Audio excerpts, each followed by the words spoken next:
अब चलिए दूसरा प्रश्न को हल करते हैं। देखिए दूसरा प्रश्न क्या दिया है, निम्नलिखित श्रेणियों में कौन समांतर श्रेणी है, कारण भी समझाइए।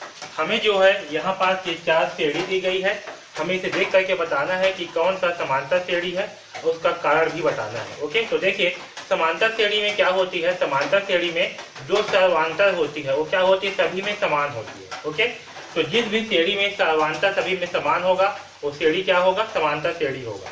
तो चलिए इसे जो है एक एक को हल करके देखते हैं कि सभी में जो सर्वांतर है वो समान है या नहीं है। तो देखिए पहला प्रश्न क्या दिया है, ए का वर्ग, फिर ए का क्यूब, ए की पावर 4, ऐसे आगे दिया गया है। ओके, अब देखिए इन दोनों पदों के बीच हम चेक करेंगे कि जो सर्वांतर है वो समान है या नहीं है। तो सबसे पहले चेक करते हैं इन दो पदों के बीच में, तो क्या होगा, ए का वर्ग माइनस ए।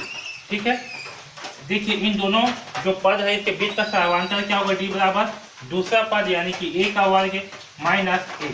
ठीक है, इसके बीच क्या होगा, ए का वर्ग माइनस ए। अब देखिए ये जो ए का वर्ग है माइनस ए, तो जो हमारे अक्षर संख्या होती है, जैसे कि अगर 2x माइनस 3x से करते हैं तो क्या होगा, इसमें जो अक्षर पद है इसकी घात क्या है, समान है, तभी जो है ये घटती है। ओके, लेकिन अगर अक्षर पद की घात 2 है, जैसे कि 3x माइनस 3x से करेंगे तो ये क्या होंगी, आपस में नहीं घटेंगे। क्यों, क्योंकि इसकी घात क्या है, अधिक है, इसकी घात क्या है, कम है।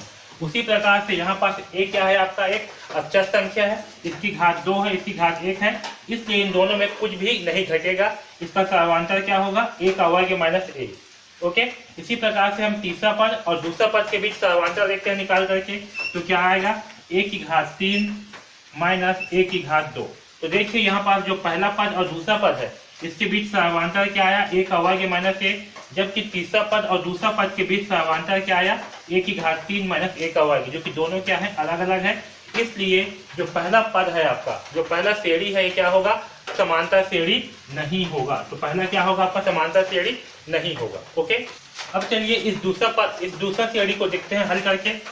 तो देखिए क्या दिया है, हमें दिया है वर्गमूल 2, फिर क्या दिया है, वर्गमूल 8, वर्गमूल 18। तो देखिए ये जो वर्गमूल 2 है, वर्गमूल 8, तो अगर वर्गमूल 8 माइनस वर्गमूल 2 करते हैं तो हमें क्या प्राप्त होगा, अगर हम सर्वांतर ज्ञात करते हैं इन दोनों पदों के बीच में तो क्या ज्ञात होगा हमें, यहाँ पास हम करेंगे दूसरा पद यानी कि वर्गमूल 8 माइनस पहला पद। ओके, तो हमें क्या प्राप्त होगा, हमें प्राप्त होगा वर्गमूल 6। ओके, जबकि अगर हम वर्गमूल 18 माइनस वर्गमूल 8 करते हैं तो हमें क्या प्राप्त होगा, वर्गमूल 10, जो कि दोनों क्या है, अलग अलग है। ठीक है, इसलिए ये भी क्या होगा, ये श्रेणी भी आपका समांतर श्रेणी नहीं होगा।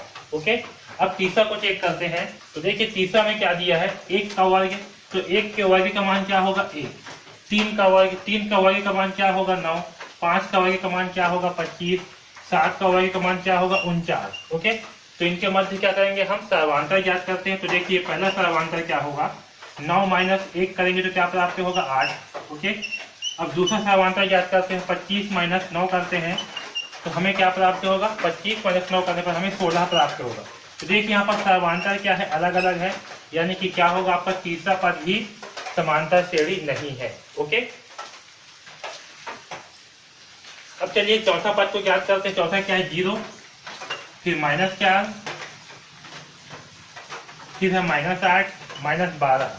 तो पहला सर्वांतर क्या होगा, दूसरा पद यानी कि माइनस 4 माइनस 0। तो देखिए पहला सर्वांतर का मान क्या आएगा, माइनस 4 माइनस 0 का मान क्या आएगा, माइनस 4 आएगा। ओके, अब देखिए दूसरा सर्वांतर माइनस 8 माइनस 4 करेंगे। ओके, तो हमें क्या प्राप्त होगा, माइनस 8 बिना दिन क्या हो जाएगा, प्लस 4, यानी कि यहाँ पास भी क्या प्राप्त होगा, माइनस 4। ओके, अब तीसरा सर्वांतर भी याद करते हैं, क्या है, माइनस 12 माइनस 8, माइनस 12 माइनस 8 करेंगे तो क्या प्राप्त होगा, माइनस 12 अभी नवीन क्या हो जाएगा, प्लस 8। तो यहाँ पास हमें D3 का मान भी क्या प्राप्त होगा, माइनस 4।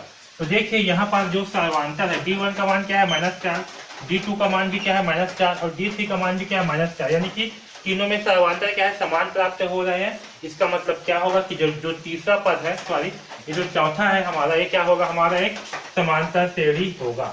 ठीक है, ये क्या होगा, समांतर श्रेणी होगा, क्योंकि इसमें सर्वांतर क्या है, सभी में समान है। तो हमारा सही आंसर क्या होगा, ऑप्शन नंबर डी।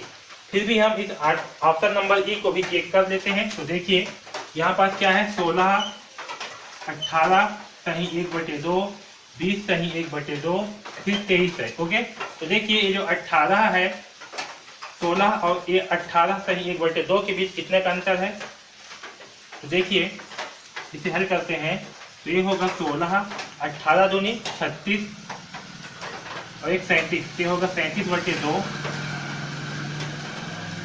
ये होगा आपका 41/2।